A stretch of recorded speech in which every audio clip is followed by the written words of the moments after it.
Welcome to episode 2 of Rasmussen Family Travels. Say hi, Sriracha.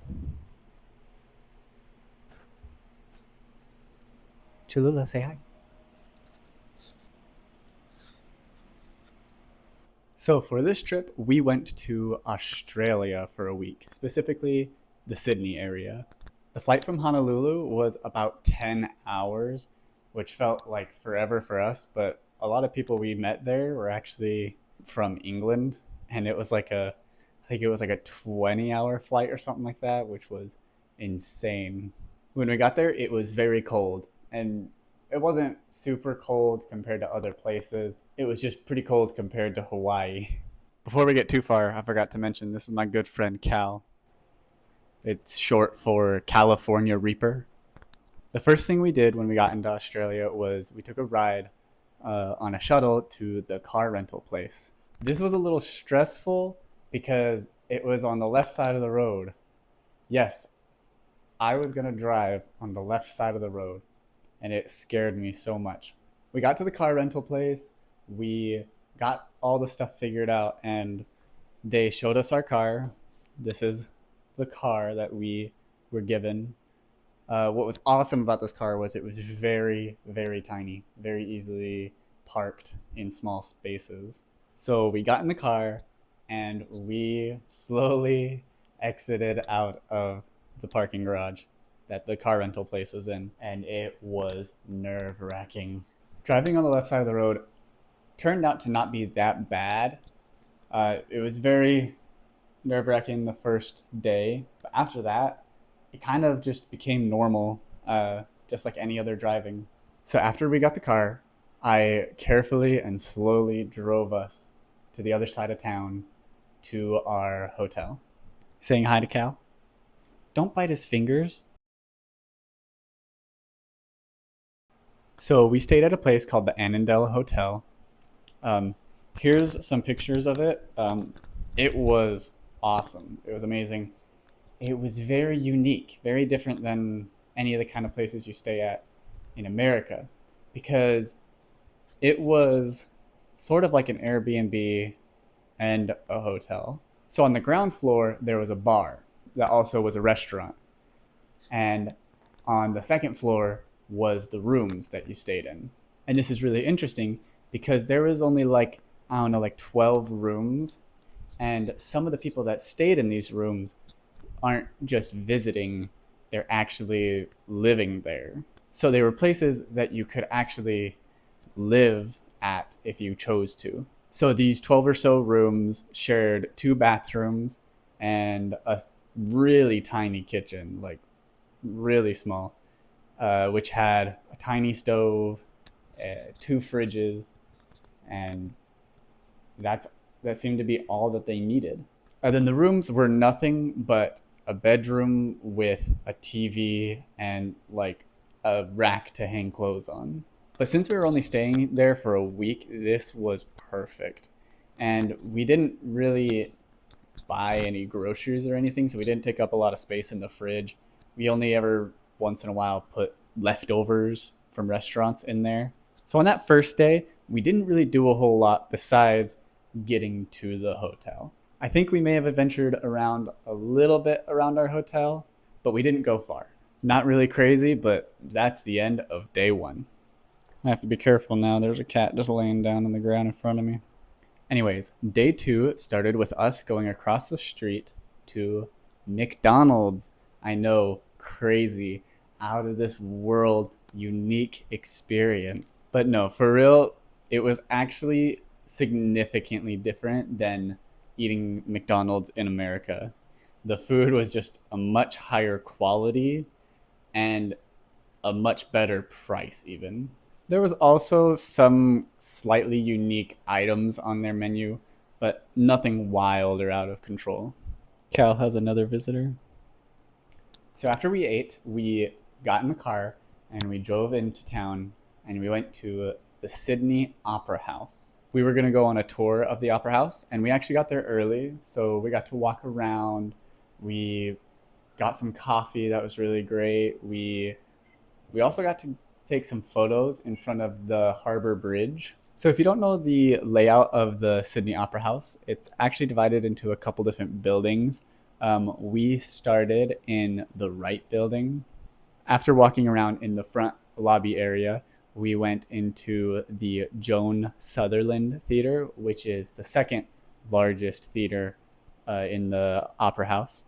The largest one is in the left building. This was really cool because we actually got to see some people performing and practicing one of the shows that they put on there.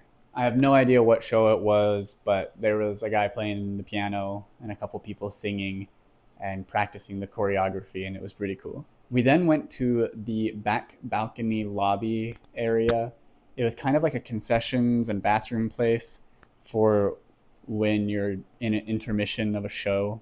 It was really cool. It had this super thick glass that was being held up just by the top and the bottom frames, and it was at like a really deep slant, but there's no vertical frames. It was just connected together with like a silicone rubber, but the only place that had frames was the top and the bottom. We then went outside to this little area in between the two buildings where we could see and physically touch the tiles that are on the outside of the building. The tiles on the outside of the building are mostly white, and some of them are like kind of a off-white color.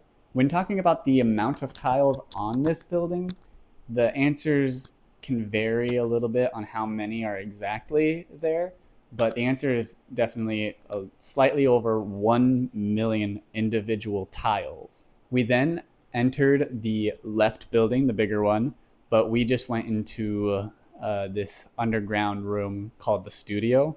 This area didn't have a lot of seating, but the seating went all the way around, and it had just an open floor where performance or sound recording would happen. So we learned a lot about the Sydney Opera House. Too much to put into this one video, but it's definitely something worth looking into, just knowing the history of that building. The main thing that I learned is that the Opera House is pretty much the symbol of Australia.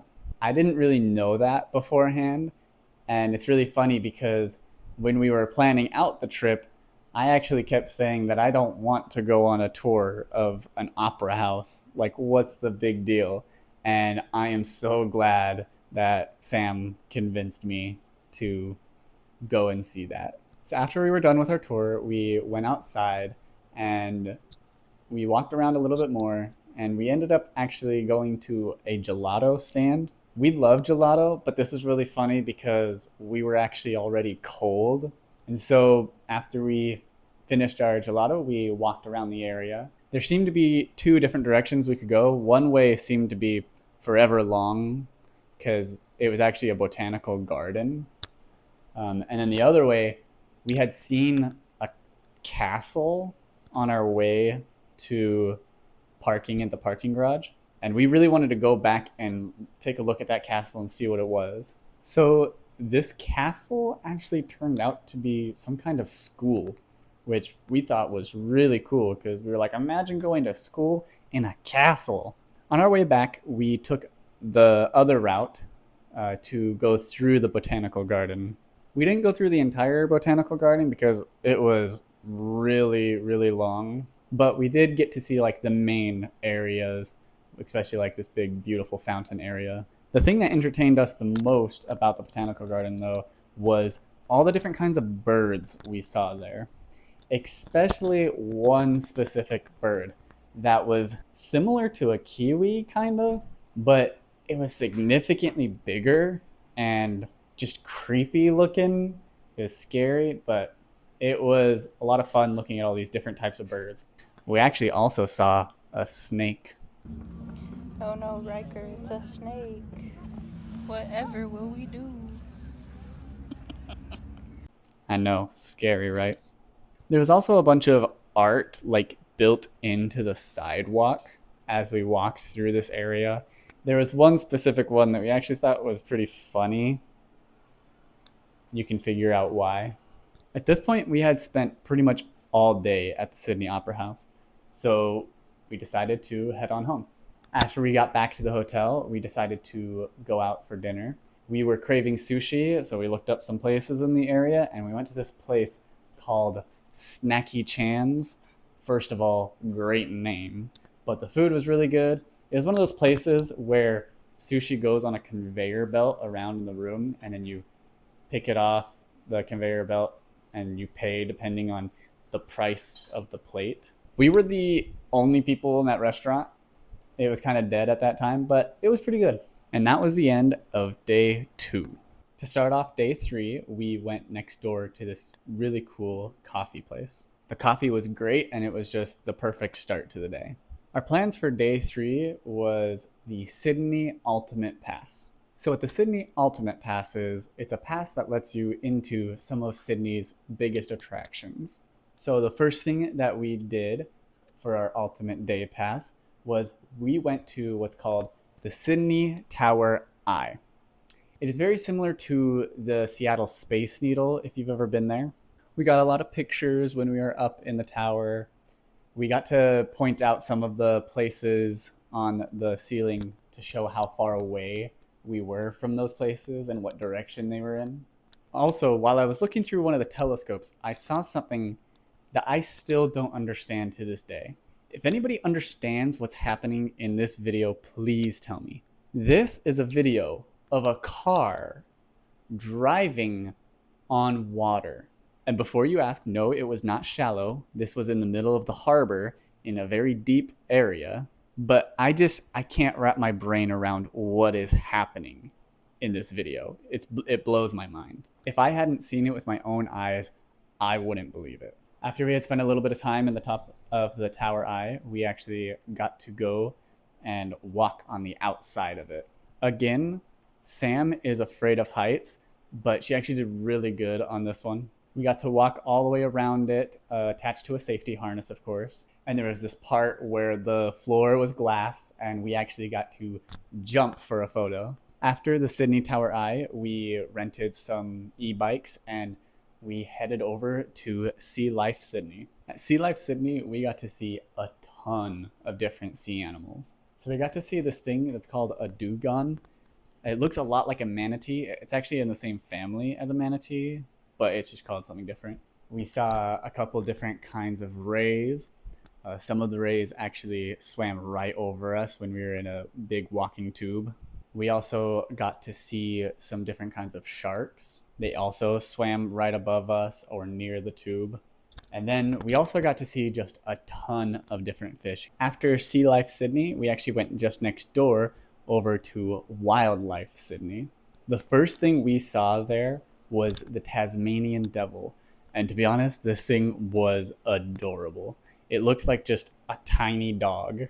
We didn't get a lot of good photos with it. We just pretty much got this one video where it kind of ran away from us. But nonetheless, it was super cute. After that, we got to see some really cool snakes. We also got to see some wallabies and some wombats. The wallabies and the wombats were actually in the same enclosure. And the wombats are just super cute. They're like these pig dog things, but they're just awesome. We then got to see pretty much a real life dinosaur. Look at this thing. This thing is called the Southern Cassowary. Don't know for sure if I said that right, but I mean, look at this freaking thing. It's crazy. So just like the ostrich and the emu, the cassowary actually can't fly. But this thing doesn't need to fly because it is considered the deadliest bird on the planet. This is because of its super sharp claws. I mean, just like imagine getting chased down by one of these things and then stabbed with those claws. That's insane. That's scary. That is a dinosaur. Moving on from the scary things, we got to go and see some kangaroos. We actually got to be in the enclosure with them, but there was a certain area where we couldn't enter, and it was only if the kangaroos wanted to come over to us. The kangaroos didn't really come up to us, but in a different zoo later on that I'll talk about, we did get to get close up with some kangaroos. We then went to this little area called the Koala Cafe, I think, and there was a bunch of sleepy koalas. Here we actually learned that koalas sleep for 20 hours a day. We thought that was crazy, but mostly we were just jealous. We then got to get pretty up close and personal with some crocodiles. Don't worry, we were behind giant glass. After that, we went and took some funny photos with these giant statues. Speaking of pictures with statues, the next thing we went to was Madame Tussauds Sydney Wax Museum. This was also just right next door. So Madame Tussauds Wax Museum, Sea Life, and Wildlife were all like in one building. So we got to meet a lot of people. So, for example, we got to meet Obama. We met the Queen of England. And of course, we met Sam's bestie, Taylor Swift. We saw a lot of other wax figures of famous people, but there's too many to name. So here's a bunch of photos of different ones we saw. We pretty much only took pictures with the ones we really liked or that we thought were really funny.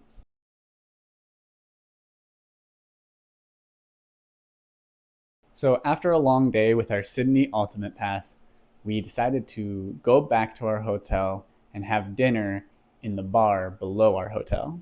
So all the food that we got here at this bar was really, really good. But there was one thing that stood out above all the others, and that is this appetizer that's here right in the middle of the picture. They are called wild mushroom arancini with truffle mayo and parmesan. It's hard to describe the flavor of it, but Sam and I both agree it is the best tasting food we have ever eaten in our entire lives. I still have dreams of this dish. And with that, we ended that day with tears of joy. On day 4, we went snorkeling. So we started this day off with a Guarana energy drink. We then drove all the way over to a place called Manly Beach. We took some photos while we were waiting for the rest of our group to arrive. Just some photos of the overlook and the ocean around us. After our group arrived, we had a quick safety lesson, and then we got suited up in wetsuits and headed to the beach. Now, I've been camping on snow-covered mountains in below freezing temperatures, but I am not lying when I say this is the absolute coldest I've ever been in my entire life. That being said, I did stay in the water almost the entire time. Sam stayed in the water the whole time. So apparently this was the second best snorkeling location in Australia, and we could tell. It was awesome, and we saw a lot of cool sea life. We got to see a lot of the same fish that we saw in the sea life enclosure, but out in the wild. And one of the first fish we got to see was this guy. His name is the blue groper. Funny name, I know. He is massive. We got some good videos with him. The guide was actually using a GoPro and filming us. Sadly, I don't think we got the video of him going right underneath me, but he was so close to me that I could touch him. Sam ended up spotting a Port Jackson shark, but funny enough, she actually came out of the water and yelled, "Peter Jackson." Funny enough, Sam actually ended up spotting most of the cool fish on this snorkel trip. After we had been in there for almost an entire hour, we got to this place where we could get out. And they gave us the option to get out or stay in for another 15 minutes to go off just a little further. Remember, I said this was the coldest I've ever been. I got out. So while I was shivering my way back to the beach, Sam stayed in the water. Sam then spotted another really cool sea creature. She spotted this eel thing. She said it looked really weird and that it didn't look quite like a regular eel. And when she got closer, it looked like it had the face of a catfish. So Sam actually pointed it out to the guide, and the guide came over and took a look. And the guide couldn't really tell what it was either, but she said it looked like a shark eel. At the time, Sam said okay, but to her, something didn't feel right about that. It didn't really seem like a shark eel. So while we were still there, Sam kept diving down and getting really up close and personal with this thing. She kept getting closer and closer to this thing. At one point, she was about this close to it. And she said that they were looking into each other's souls. Later, when we got back to the hotel, we actually looked it up, and it turned out to be something called a catfish eel, which is extremely venomous. It's not the kind of venomous of it biting you venomous, but if you tried to grab it, the spikes on its back would poke you. Also, apparently, the venom is extremely painful. So, yeah, Sam was this close to that thing. After we finished, we went back to the beach, got changed, and we went back home. We were really tired and exhausted from the snorkeling, so we didn't really do much for the rest of the day. Day 5 was pretty much our biggest day on the whole trip. The main places that we went were the Blue Mountains and the Featherdale Zoo. So we got on a bus and we rode all the way up to the Blue Mountains.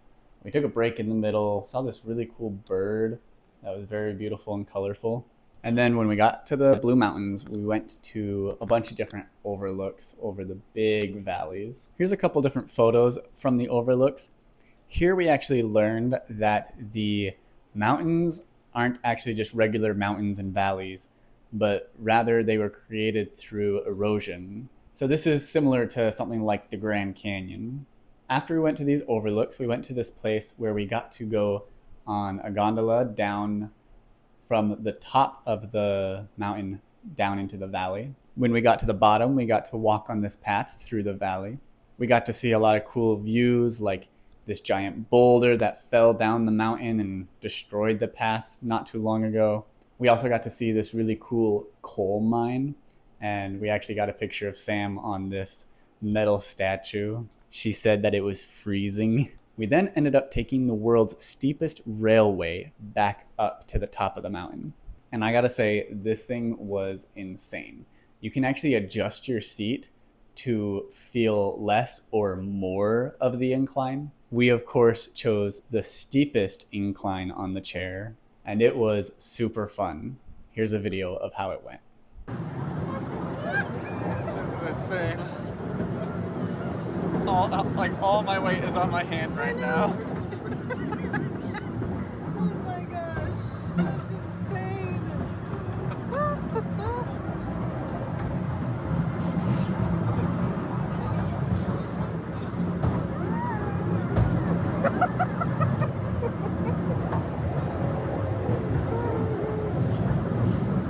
I'm slipping. Yeah, no, I'm slipping for sure. Oh my It's gosh. getting steeper. It's getting steeper.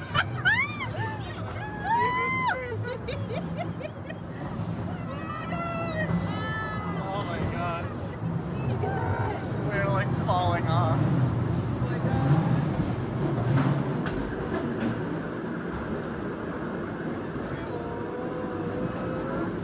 Wow, I can't see anything. I can't either. Oh my gosh. Oh my gosh. It's still so steep. Wow. So as you can see, we were kind of like having to keep ourselves up by like holding our hands on the railing and on the glass and everything. It felt like we were gonna fall. Also, we got the best seat. We were up front. That was really cool. It was also really funny because they played the Indiana Jones theme song at some points of this. We then got in a cable car that went across the valley, and we got a couple cool shots from there. To your right there, your diagonal right, you'll see the three sisters. The reason why most of you are here. The three sisters from left to right, their names are Kim, Courtney, and Chloe.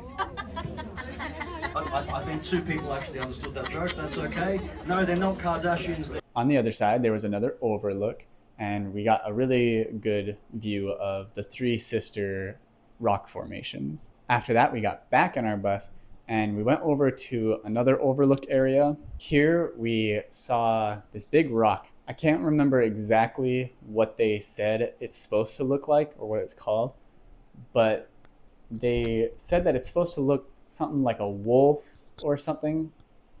I could see the wolf in this. I personally saw a dragon when I first saw it. So apparently there's a bunch of different things that people say it looks like. I'm curious, what do you think it looks like? We then got back on the bus and we headed to probably our favorite place on the whole trip, which was the Featherdale Zoo. We saw so many different animals at this zoo. We saw more wombats and more cassowaries. We also saw a bunch of different birds like owls and hawks. We also got to see bats, and we got to see a bunch of penguins. There were a bunch of enclosures for Tasmanian devils, but no matter how much we searched, we actually never saw one there. So that was a little sad. But we did get to see our three favorites: kangaroos, dingoes, and koalas. First, we actually got to hand feed some kangaroos, which was awesome. We got to pet them a little. It was just super cool because they were just out in the open. Again, like the other place, there was a certain barrier we weren't allowed to cross, but the kangaroos could cross to come to us. So they came right up to the barrier and we got to feed them. And after that, we went just a little further and we saw dingoes. They actually had a little show going where they showed the tricks that the dingoes could do. And the whole time we kept thinking, these look like dogs. It made us really want a dingo. I don't know if that's like taboo or something, but we wanted a dingo. And probably the coolest thing we got to do while there was we got to take pictures with a real live koala. We got to pet it while we took the pictures, and it ate a little bit while we took the pictures.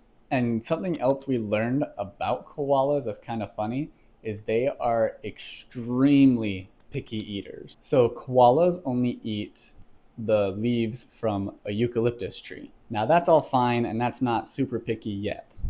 But there are actually like hundreds of different subspecies of eucalyptus trees. And what's crazy is a koala will only eat leaves from a subcategory of eucalyptus tree that its mother ate from. Also, one more thing, they only will eat the leaves if they're still on the branch. So yeah, real picky eaters. So while we were there, we got a couple different souvenirs. One of the main ones we got was this. Actually, it was a pack of 20 of these. They're little koalas holding the Australian flag. Half of them were gray, half of them were brown. And they're actually like clips. You squeeze the back and the arms open so you can actually attach them to stuff. So if you saw earlier in the video, we had it attached to Cal's arm right here, and that's where we leave that one. So after a little bit of gift shopping, we went back on the bus and left the Featherdale Zoo. So the bus took us almost all the way back to Sydney, but because of how bad traffic was at that time, we would have been in the bus for like 2 hours. So instead, what they do is they take us to the ferry. So they dropped us off at the ferry and we got on and we said goodbye to our tour guides. The ride back to Sydney on the ferry was very beautiful. We saw a lot of really expensive houses and cool boats and different things. But the best part was right when we got to Sydney Harbor. So here we got another great shot of the Sydney Harbor Bridge. We actually got to see it from below and we got to see it as we moved back. And then we also got to see the side view of the Sydney Opera House again. And with it being sunset, it was just absolutely beautiful. So after we got off the ferry, we were just walking around in the area looking for something to eat when something very unique caught our eyes. It was a pretty nice restaurant that was actually serving kangaroo meat. Now, we thought, no, we can't do that. We literally just got done petting kangaroos. We can't eat kangaroo meat. But because of how unique it felt to us, we caved and we ended up trying kangaroo meat. So Sam got a kangaroo burger and I got a kangaroo steak. It wasn't anything super crazy in the sense of like a unique taste, but it was definitely different. It was sort of like beef, but also sort of like venison, but it was pretty good. So we later found out that kangaroo are actually overpopulated in Australia. So it's kind of similar to hunting deer there. So because of that, we felt a lot less guilty. After that, we got back to our car, drove home, and that was the end of day 5. So on to day 6, which is our last full day in Australia. For day 6, we didn't have anything planned before the trip, but during our tour the previous day, we had decided to try getting massages. So I had never had a professional massage before. So I was actually really nervous for this, but I ended up really liking it and it was very relaxing the whole time. So that was a lot of fun. It was very relaxing. And then afterwards, we went shopping for candy. So just like our other trip, we went out to a store specifically because we wanted to bring home a bunch of candy. Candy specifically from Australia that we had never tried before. We ended up buying quite a lot because we knew that my family was coming to visit us in Hawaii in a couple weeks and that we were going to be able to share with them some of that candy and that experience. And this was pretty much all that we did on day 6. The next morning, we just got up, left the hotel, got in our rental car, and drove back to the rental place. After the rental place, we took a shuttle back to the airport, got on a plane, and headed back home. And that's the end of our Australia trip. That's going in the bloopers for sure. And that's the end of our Australian trip. It was a big pack of like 20 of these. I'm literally talking. Sorry. It looked like a boar. There we go. It's a boar's head. It was boar's head. You're right. Be quiet.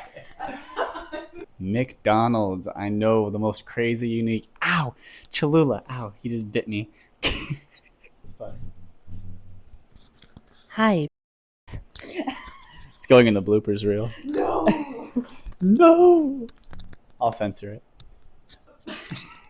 Oh, I need to re-record that. I'm supposed to stand off to the side so the pictures could be over there.